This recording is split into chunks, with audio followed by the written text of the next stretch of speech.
insanın kafirliyə ən yaxın halı hansıdır? Bilirsiniz nə deməkdir? Yəni bir addım attı küfürdədir artıq, dindən çıxır. O haldadır, sərhəddə dayanıb. İmandan küfrün sərhəddində. Deyir, hansı haldır? O haldır ki, deyir, qardaşın arxivdir, bilirsən, məndə nələr var. Neyinir? Arxiv yığır adamlar haqqında.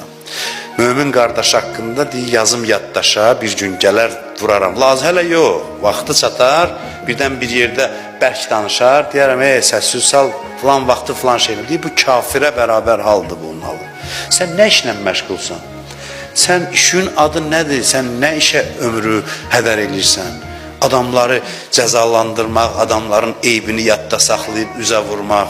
İmam Rıza Aleyhisselam ki, buyurur ki, mən İmam Rıza lənət oxuyuram belə adamlara. Mən İmam Rıza ki, rəhmət imamıdır, rauf imamdır, mehriban imamdır, deyir, mən onlara lənət oxuyuram. Deyir, kim bir mümini abrı gedən vaxtda, barəsində danışılan vaxt, müdafiə eləsə, desə olmaz, danışmayın. 70 hicab yaranar onunla cəhənnəm arasında. 70 fasilə uzaqlaşar cəhənnəmlə.